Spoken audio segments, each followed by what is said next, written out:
هرقل بادشاہ ته دا خبر ورسېدو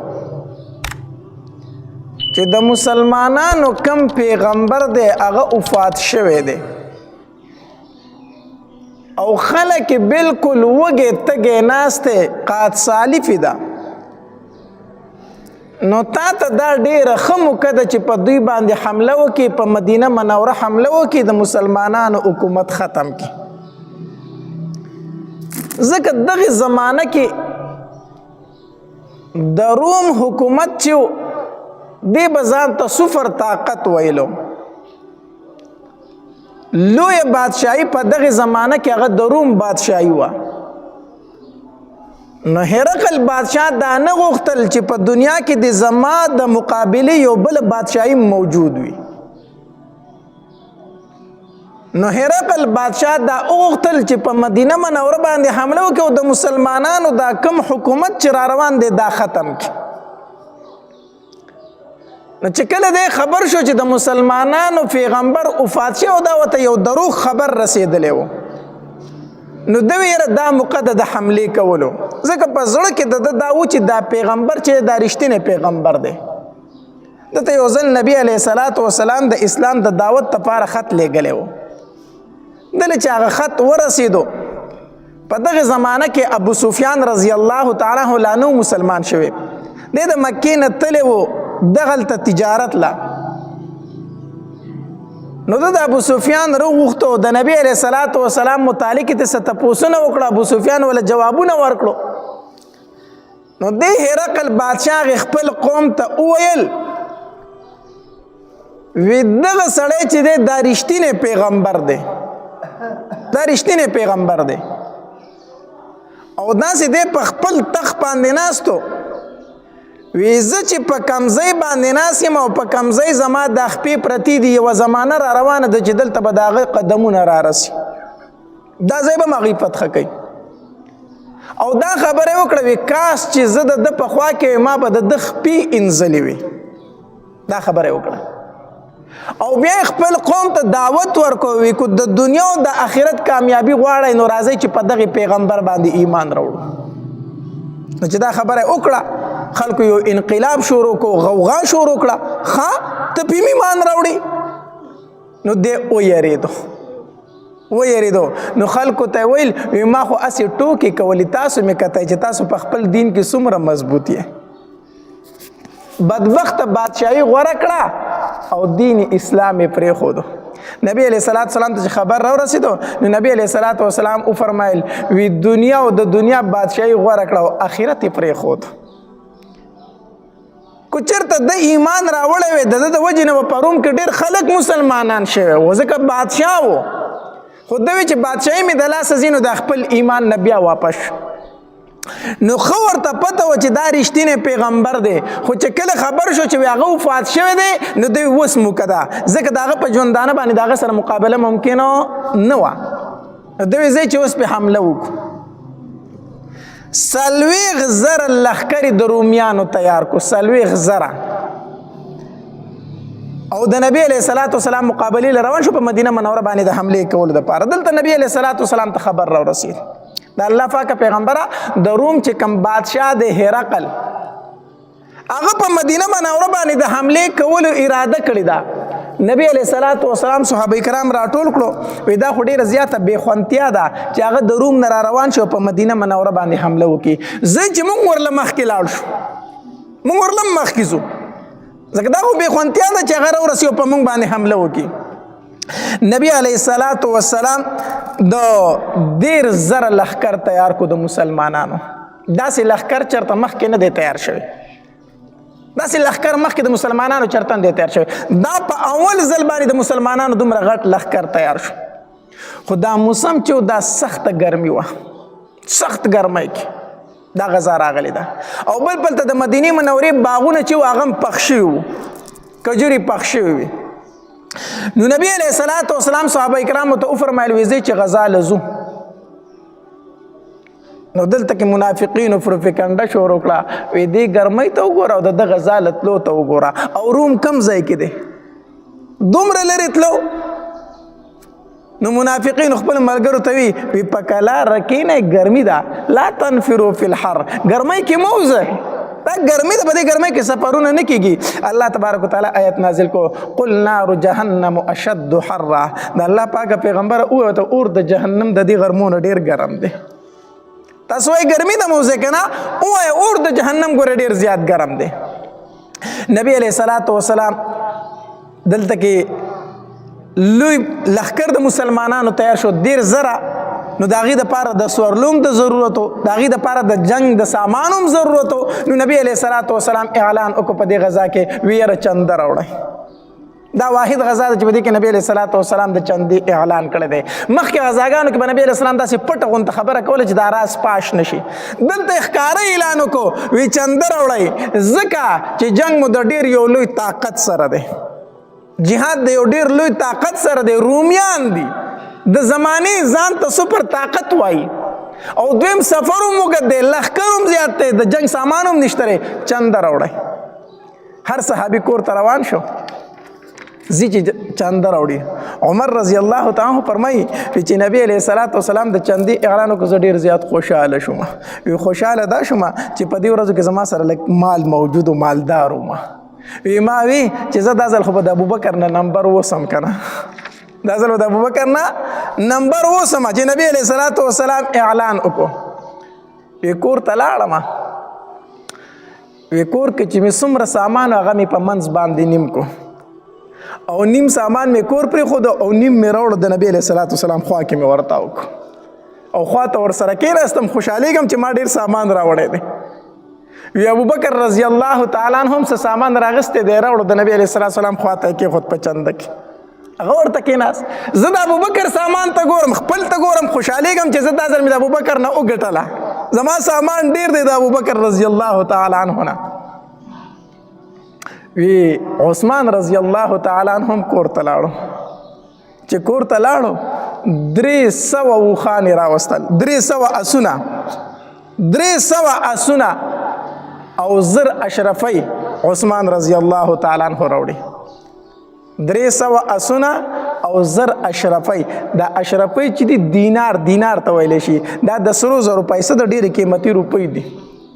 نو عثمان رضی الله تعالی چې کور ته لاړو نو زر اشرفی او 300 اسونه را روان کړي د نبی رسول الله والسلام خو له راوستو د الله پاک پیغمبر دا په چنده کې قبول کا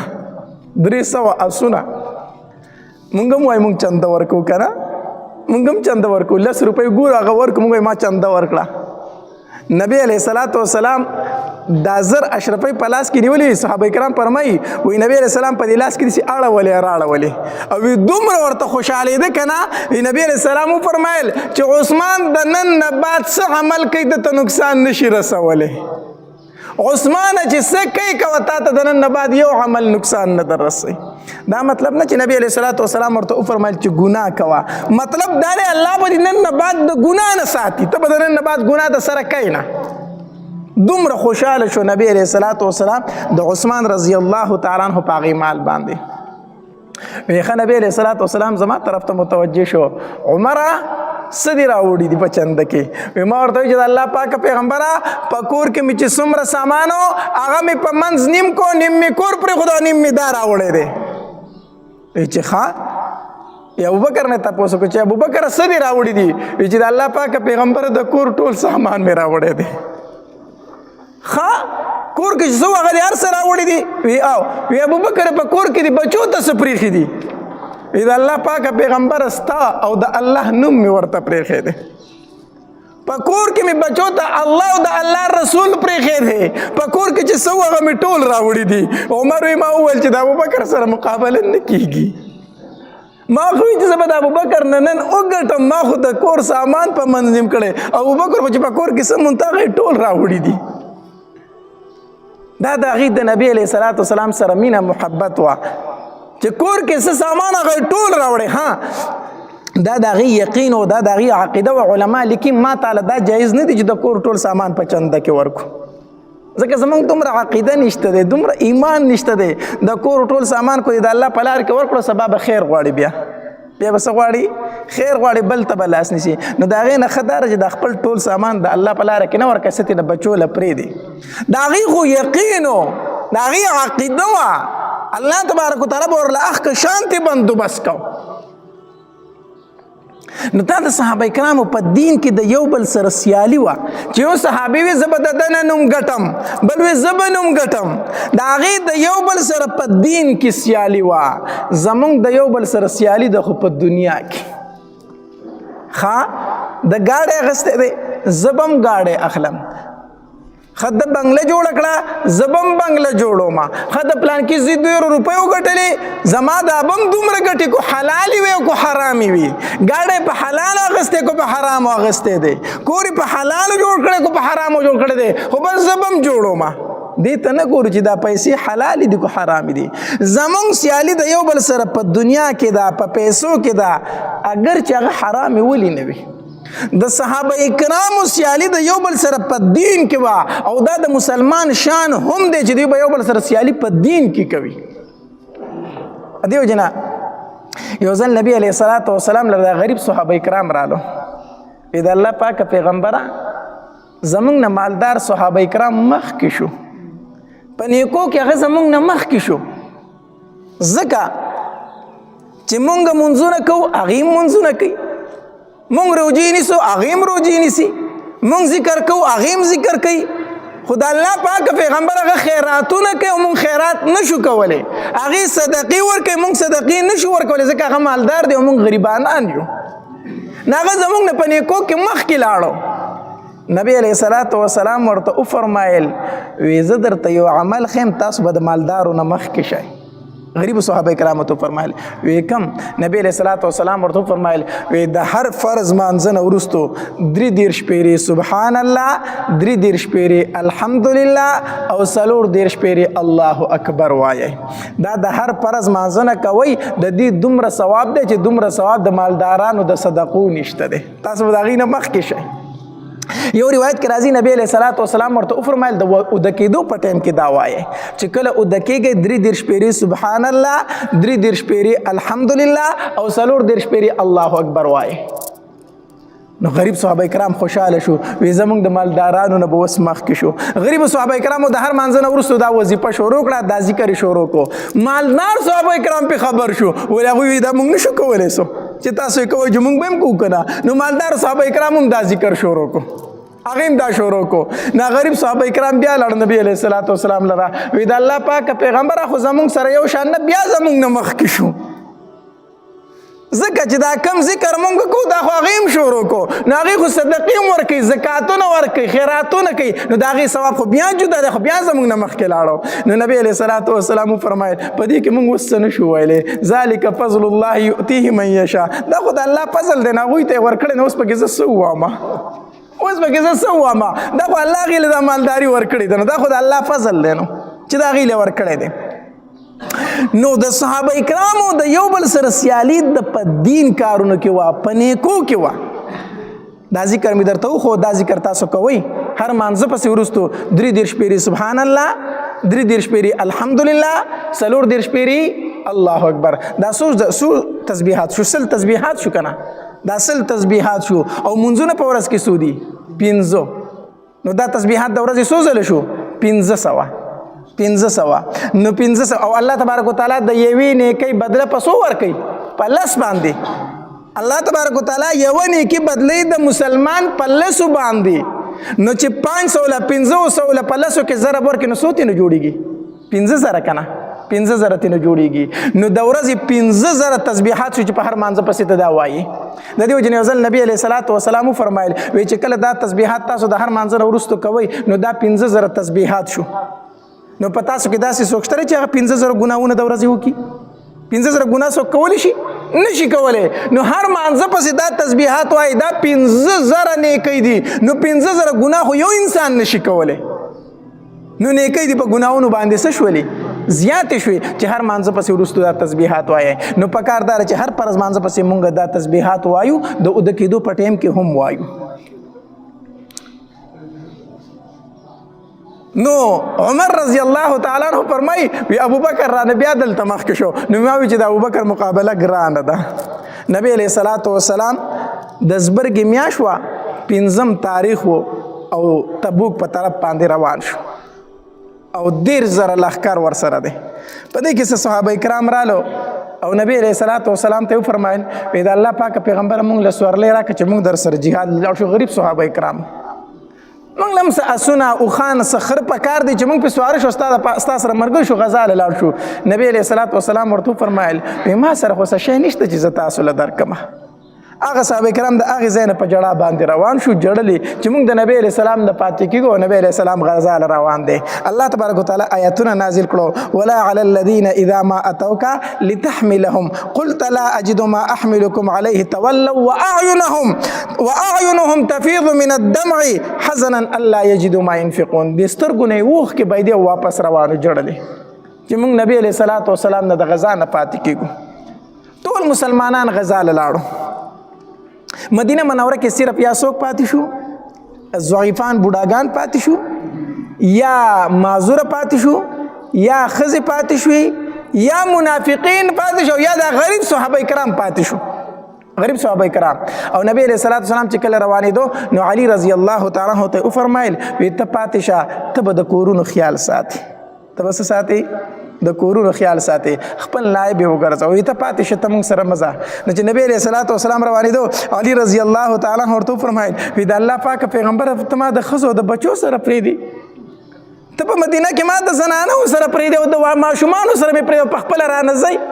علي رضی الله تعالی خفه شو. نو نبی علیہ الصلوۃ والسلام ورته وفرمایل وی ای علي خوښه دې نه ده چې ته زما دپاره داسې شي لکه څنګه چې هارون د موسی علیه الصلوۃ والسلام دپاره و څنګه چې هارون د موسی علیه السلام دپاره و. نو خوښه دې نه ده چې داسې ته زما دپاره شي خو زما نه وروسته بل پیغمبر راتلونکی نشته دی. په دې باندې علي رضی الله تعالی عنہ ډېر زیات خوشحاله شو. علي رضی الله تعالی عنہ پاتې شو او نبی علیہ السلام د صحابه کرامو سره روان شو. چې کله روان شو ابو ذر رضی الله تعالی عنہ فرمایي دا یو مشر صحابي دی ابو ذر غفاری رضی الله تعالی عنہ دیو چې نبی علیہ السلام روان شو زما سره اوخه هوا ډېره ټپه ټیپه وه کمزورې وه. وی ما وی چیرې دا خو د دومره د اوږد سفر نه ده خو 2-3 ورځې به لږ خوراک ورکړم دا به لکه سربشي لږ طاقت به پکې راشي بیا په نبي علیہ السلام پسې روان شم. وی زه پاتې شوم چې پاتې شوم وی ګیاګانې مې راوړې خوراکونه مې راوړه اوښې ته مې اچول. وی یو 2 ورځې تېرې شي خو په اوښه کې هېڅ فرق رانغی اوس فرق پکې رانغی. وی ما چیرې دا خو نه سربېږي اوښه مې پرېښوده پیدل روان شوم په نبي علیہ السلام پسې منډه وي حتی تر دې پورې چې په یو ځای کې مې نبي علیہ السلام او صحابه کرام ورسول. چې ومې رسول وی نبي علیہ السلام چې زه ولیدم ډېر زیات خوشحاله شو. ابو ذر ته څنګه رالې د الله پاک پیغمبر پیدل رالم پیدل دې موږ ته ځان راورسوو او وی نبي علیہ السلام موسکی شو چې ابو ذر موږ پسې یوازې رالې موږ پسې یوازې رالې خو د دنیا نه بم یوازې ځي ګورې یو اوره ما پسې یوازې رالې او د دنیا نه بم یوازې ځي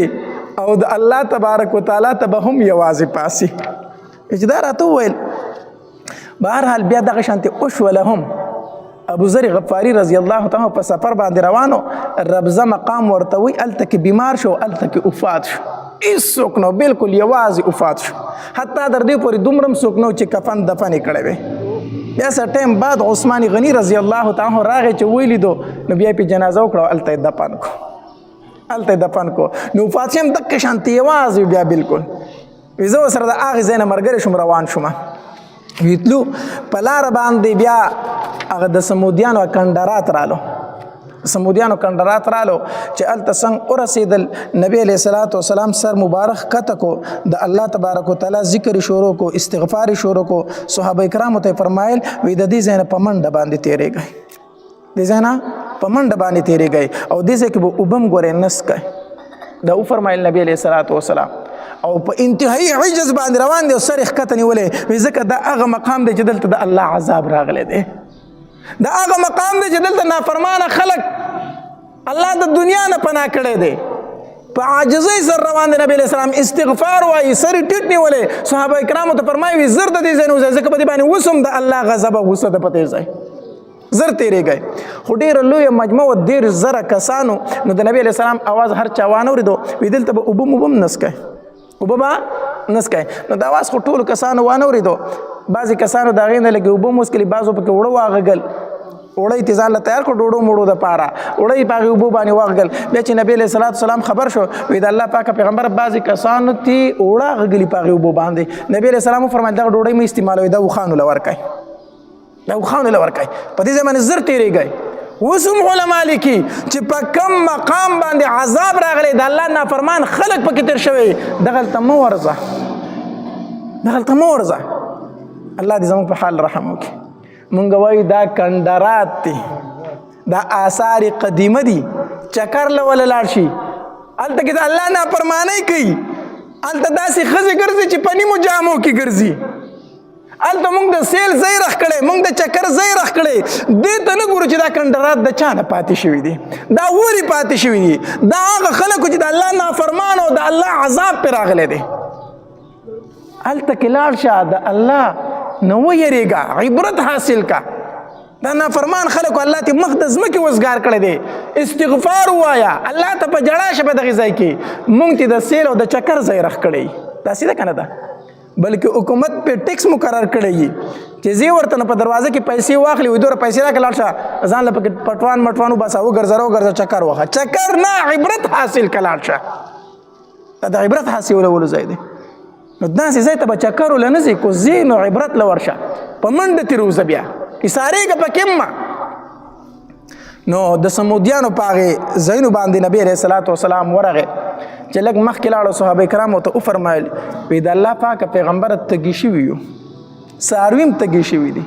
اوبه نشته د څه وکړو؟ نبي علیه صلات وسلام ورته وفرمایل وی دلته کې یوه چینه ده، خو هغې چینې ته چې ورسئ اوبه به ترې نسکئ، اوبه به ترې نسکئ. وی صحیح ده. هغې چینې له چې ورسېدل صحابه کرام وکتل پای کې اوبه شته دی نه نو، هغې نه خو داسې یو څاڅکې غونته روزي اوبه پکې شته نه. د الله پاکه پیغمبر ته وفرمیل چې اوبه ترې مسکه، په هغې کې اوبه شته دی نه، مونږ ته څه وڅکو؟ نبي علیه صلات وسلام وفرمیل دغه لږې اوبه ترې ماله راوړئ، دغه معمولي اوبه ترې ماله راوړئ. وی ټیک ده. د صحابه کرامو ته په لوښي کې لږې غونته اوبه راواغستې او هغه نبی علیه صلات وسلام له راوړئ. چې نبی علیه صلات وسلام راوړئ، نبی علیه السلام پکې خپلې لاړې مبارکې تو کړې په هغې اوبو کې. وی لاړ شئ دا اوبه واپس په دې چینه کې توی کړئ، واپس په دې چینه کې واړوئ. صحابه کرامو هغه اوبه واغستې، واپس یې په هغې چینه کې واړولې. نبی علیه السلام لږ صبر وکړئ، لږ صبر. چې لږ صبر وکړو، چینه داسې روانه شو، داسې روانه لکه د اوبو لښتې چې بهیږي، داسې روانه شوه. نبی علیه السلام وفرمیل په خپله ترې وبس کړئ، خپل څاروي پرې اوبه کوئ. هلته کې خوا کې نبی علیه صلات وسلام یو صحابي و، نبی علیه صلات وسلام ورته وفرمیل ای زما صحابي، یو وخت به راشي چې د دې چینې نه به دلته دا ټول علاقه شنه وي، دلته به لوی لوی باغات جوړ شي. او صحابه کرام فرمایي موږ په خپلو سترګو ولیدل چې هغه علاقه کې بیا باغات جوړ شو، هغې چینې د وجې نه. بهرحال نبی علیه صلات وسلام تبوک مقام ته ورسېدو، هلته یې پړاو واچو، خو مقابلې له هرقل بادشاه رانغی. ځکه هرقل بادشاه بیا خبر شو چې دا خبر دروغ دی چې مسلمانانو پیغمبر وفات شوی دی، دا دروغ دی. نو هغه بیا رانغی، وی د پیغمبر سره مقابله نه کېږي، هغه د هغې ځای نه واپس تښتېدلی و، واپس تللی و. نبی علیه صلات وسلام هلته 20 ورځې تېرې کړې، مقابلې له څوک رانلو. نبی علیه السلام وفرمیل چې دوی نه راځي نو موږ پسې هم نه ورځو، پرېږدوئ یې، پرېږدوئ یې، موږ رالو. خو فایده څه وشوله؟ فایده دا وشوه چې هلته کې غیر چاپېره چې کم قبایل پاتې کېدو، خلک پاتې کېدو، په هغې باندې د مسلمانانو یو روب پرېوته، د مسلمانانو یو یره پرې پرېوته چې دا خو ډېر زورور دي، د زمانې هغه صفر طاقت چې ځان ته وایي روم په هغې پسې راغلي دي او هغه ترې نه وتښتېدل، هغې ته وتښتېدل. نو هغه خلک چې هغه ټول مسلمانان شو، غیر چاپېره چې کوم قبایلو ډېر خلک مسلمانان شو، ډېر خلک مسلمانان شو. او نبی علیه صلات وسلام د هغې ځای نه واپس راغی مدینې منورې ته. چې کله نبی علیه صلات وسلام ته که نه، نو د نبی علیه صلات وسلام سره تمام مخلصین مؤمنان تلي وو، خو په مدینه منوره کې صرف یا څوک پاتې شوي، منافقین پاتې شوي، یا معذورین پاتې شوي، یا ښځې او ماشومان پاتې شوي. خو په دې کې 3 صحیح مؤمنان هم پاتې شوي. د نبی علیه صلات وسلام نه وروستو 3 صحیح مسلمانان هم پاتې شوي چې دا غزوه تبوک ته نه وتلي. په هغې کې یو کعب ابن مالک رضی الله تعالی عنه، دویم مراره ابن ربیع رضی الله تعالی عنه، او دریم هلال ابن امیه رضی الله تعالی عنه. دا صحیح مسلمانانو، خو دویم د نبی علیه صلات وسلام سره نه وتلي، پاتې شوتې. دا مراره ابن ربیع رضی الله تعالی عنه دا یو صحابي چې دی دا کعب ابن مالک رضی الله تعالی عنه دی فرمایي وایي په دې ورځو کې د ټول نه مالدار زه هم په دغې ورځو کې د ټول نه مالدار زه په دغې ورځو کې وم او ما ځان له دوه وښې هم ساتلي وي او ښې سمې مې سر بې کړې وي ما چې نبي علیه صلات وسلام غذا له ځي که نه زه به ورسره په دې وښو باندې ځم نبي علیه صلات وسلام اعلان وکړ زه چې زه غذا له ما وایي چې زما سره ښې سربي وښې موجود دي دوی به ځي زه پسې سبا وځم لاندې به یې کړم سبا شو بیا وی ناراستیا را باندې راله ما چې زه بله ورځ به پسې لاړ شم بله ورځ شو ما چې زه بله ورځ به پسې لاړ شم دویمه درېیمه ورځ شوه چې خبرېدم نبي علیه السلام را دومره لرې تله چې بیا پسې زما تله ممکن نه ناراستیا پاتې کړم ناراستیا د وجې نه او دا یو صحابي خو د دې وجې نه پاتې شوی و چې د په دغه ورځ ډېر خپلوان راغلي وو ټول خپلوان یې په دغه ورځو کې راغلي وو نو چې د خپلوانو ته وکتل د هغوی سره مصروفه شو زه ډېرې غذاګانې مې د نبي علیه صلات وسلام سره کړي دا رشته دار اوس راغلي دي لږ پاتې شم لاړ به نه شم نو او دا یو صحابي چې د ده غټ باغ و یاره دا باغ مې پخ شوی دی کجوري دي دا خو لوی سفر دی چې واپس راځم دا به مرغو خرابي کړي دا کجوري ټولې دا به ورته اوي شوي نو هرې غذا له تلې مه خو زه په دې کې به لاړ نه شم د دې وجې نه پاتې شو دا کعب ابن مالک رضی الله تعالی فرمایي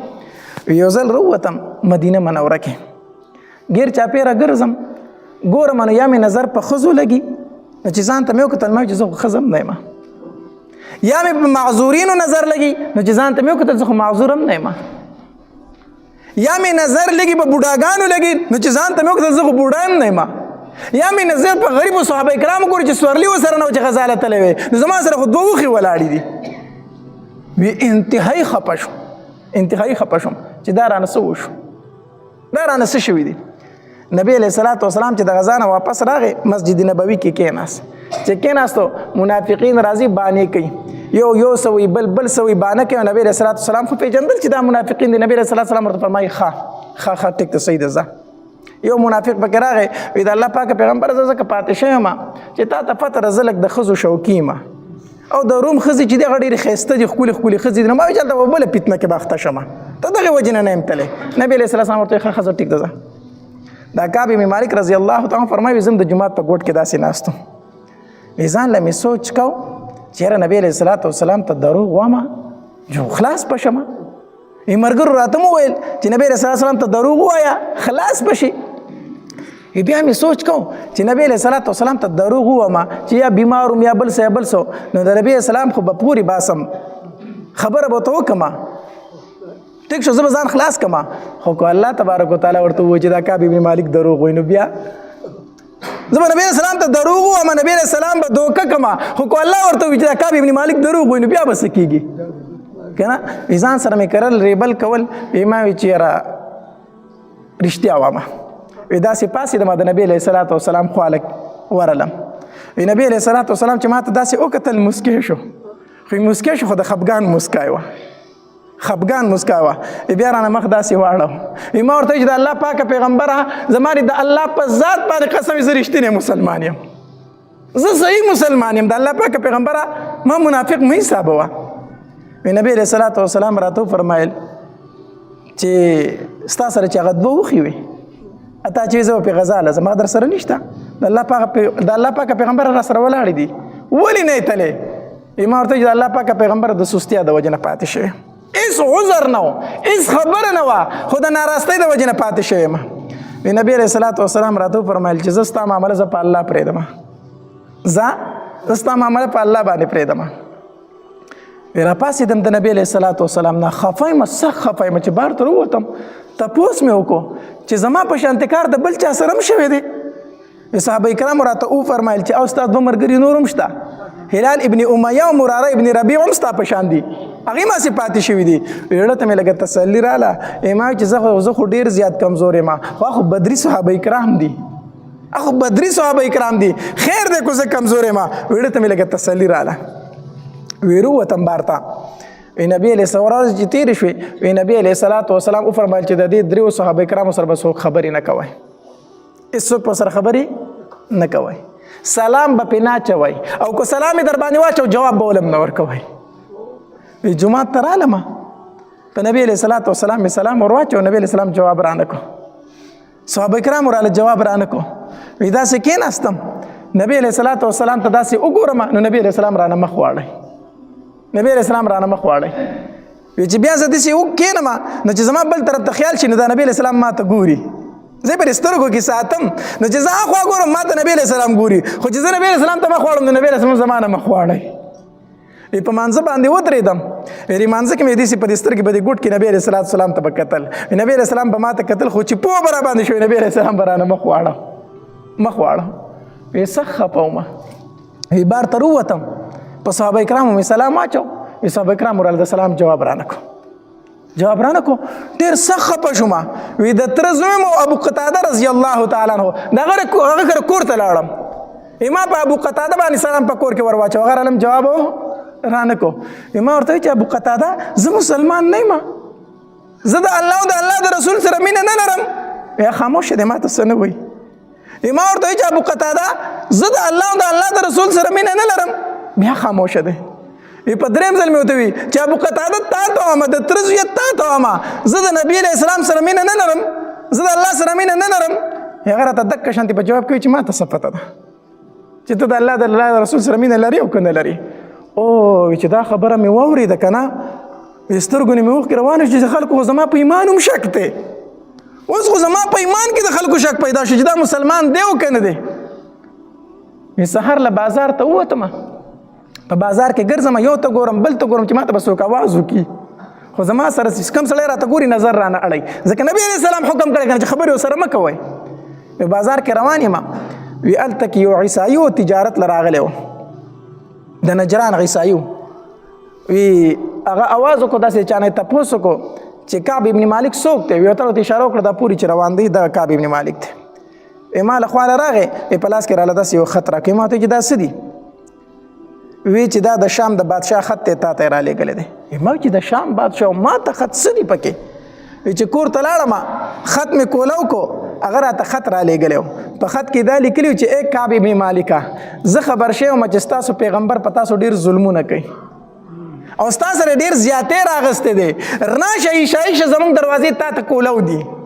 راشه عیسایي شه او زموږ ملک ته راشه چې ته خپل عزت ویني، ستاسو بادشاه په تاسو ډېر ظلمونه کوي. چې خط مې ولیدو، هغه مې څیرې کړو، ورته مې ور واچو او په چغو چغو مې وجړل چې الله زه دې حالت ته راورسېدم چې عیسایانو زما نه تمه پیدا شوه. او ناستو مې جړل مې او فکر مې دا کو، ما وی چې که په دې حالت کې ته مړ شوې که نه، نو نبي علیه السلام به دې جنازې له راشي او قرآن شي، او الله دې نه کي که چېرته په دې حالت کې نبي علیه السلام وفات شو، نو بیا خو به زه مرګه پورې زما سره څوک خبرې ونه کړي. هر سړی به وایي چې نبي علیه السلام منع کړی و چې د سر خبرې مه کوئ، زه به ژوند څنګه تېروم، زه به ژوند بیا څنګه تېروم. په دې خفګان کې ناست وم، نبی علیه السلام دا حکم وکړو، دې دریو صحابه کرامو پسې سوال جواب ولیکه چې د بیبیانو نه جدا شي، دوی د بیبیانو نه جدا شي. کعب ابن مالک پسې سړی راغی، نبی علیه السلام فرمایي چې د بیبي نه جدا شه. طلاق ورکم؟ نه طلاق مه ورکوه، طلاق مه ورکوه، خو نور تعلق په سره نه ساتي، جدا دې شه. ټیک ده. دا نور دوه صحابه کرام چې دا بوډاګانو، دوی بوډاګانو د دوی بیبیانې راغلي نبي علیه السلام لره، د الله پاکه پیغمبره زمونږ خاوندان خو بوډاګان دي، که موږ د هغې خدمت پرېږدو د پلار کره تې لاړ شو خو به مړه شي، نو موږ ته اجازه شته چې خدمت یې وکړو که نه خدمت هم نه کوو. نبي علیه السلام ورته وفرمایل خدمت یې کوئ خو خبرې اترې به ورسره نه کوئ، نور تعلق په ورسره هم نه ساتئ، ها بوډاګان دي خدمت یې کوئ. کعب ابن مالک وایي زما ښځه چې خبر شوی ما ته وي چې زم چې د نبي علیه السلام نه اجازت وغواړم چې زه مې د خپل خاوند خدمت کولی شم، ما ته وایي چې بالکل به نه ځي، هغه بوډاګان دي، زه ځوان یم، زه د پلار کره زما تا ته حاجت نشته دی، زه د پلار کره زما ستا تعلق ختم تر څو چې نبي علیه السلام فرمایلي نه، او زما خدمت ته ضرورت نشته، زه خپل خدمت په خپله کولی شم. ښځه مې د پلار کره ولېږله،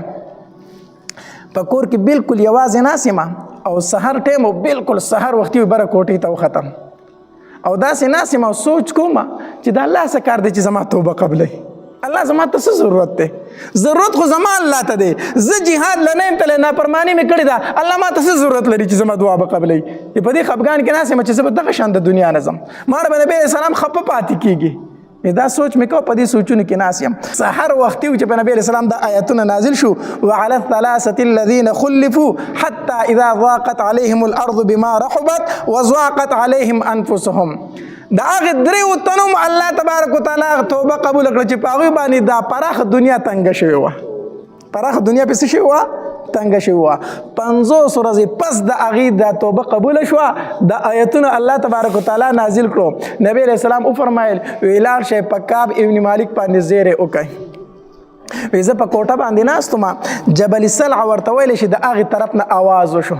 آواز وشو یا کعب ابن مالک ابشر ای کعب ابن مالک زیری می در باندې دا اواز چې مې اورېد ګیر چاپېره ګورم چې اواز د خوشحالۍ دی اواز د څه شي دی د خوشحالۍ دی وی ناست یو صحابي مې خواله راغی ما ته وی چې الله ستا توبه قبوله کړه الله ستا توبه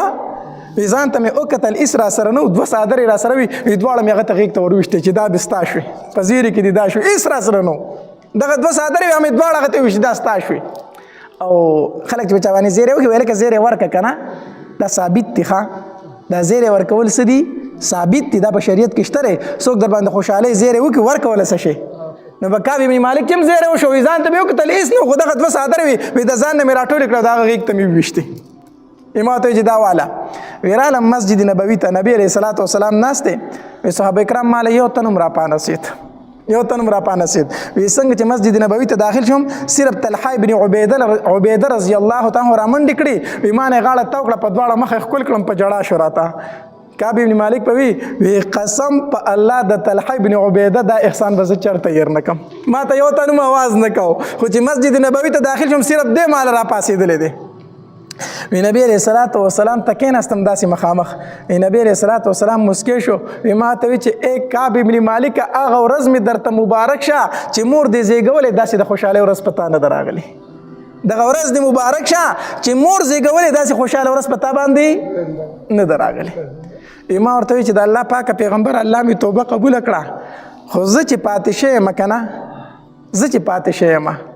زه د خپل مال د وجې نه پاتې شم دې سوس کړی یم د الله پاک پیغمبر زه د خپل ټول مال د الله په لاره کې ورکوم وی نبی علیه الصلاة والسلام راته وی چې کعب ابن مالک ټول مه ورکوه ما ورته وی چې زه ټیک د الله پاک پیغمبره د خیبر په مال غنیمت کې چې کومه ځمکه راته میلاو شوې ده هغه پرېږدم نور ټول مال د الله په نوم باندې صدقه هغه بل صحابي راغی وی چې د الله پاک پیغمبر زه د رشته دارو د وجې نه پاتې شوی یم زما رشته دار په دې ورځې راغلي وو زه به د نن نه بعد د رشته دارو سره تعلق نه ساتم زه د دوی د وجې نه غذا نه پاتې شوم نبي علیه السلام وفرمایل وی نه د رشته دارو سره به تعلق ساتي رشته دارو سره به څه ساتي تعلق هغه بل صحابي ورته راغی وی د الله پاک پیغمبر زه د پلان کې باغ د وجې نه پاتې شوم ما د دې کجوري پخ شوي دي دا به رانه خرابې شي د الله پاک پیغمبر دغه باغ ما د الله په نوم صدقه کو نبی علیه الصلاة والسلام ورته وفرمایل خو ټیک ده خو ستا په خپلو خپلوانو کې ډېر غریبانان دي ستا په خپلو خپلوانو کې د تره زامن دي ډېر غریبانان دي د هغې باندې تقسیم که هغې لی ورکړه هغه باغ په هغې باندې تقسیم کو غرض مې دا کو چې دا یو غزوه تبوک واقعه راغلی وه په دې کې صحابه کرامو ډېرې قربانۍ ورکړي دي دغه واقعه په کې د نبي علیه السلام د 3 صحابه کرامو سره راغلی وه الله تبارک وتعالی د هغې هغه توبه قبوله کړه دا د نبي علیه الصلاة والسلام بالکل اخیری غزا وه غزوه ما ډېرې غزاګانې د نبی علیه السلام تاسو ته بیان کړئ دا غزوه تبوک د نبی علیه السلام اخیری غزا وه دا په 9 کال د هجرت باندې شوې وه او په 10 کال باندې نبی علیه السلام بیا د دنیا نه تشریف وړی دی په 10 کال باندې بیا نبی علیه السلام د دنیا نه تشریف وړی دی به هر حال دا سیرت مې درته دې دپاره بیانوم چې زموږ په زړونو کې د نبی علیه السلام مینه محبت پیدا شي الله تبارک وتعالی دې زموږ په زړونو کې د نبی علیه السلام مینه محبت پیدا کړي واخر دعوانا الحمدلله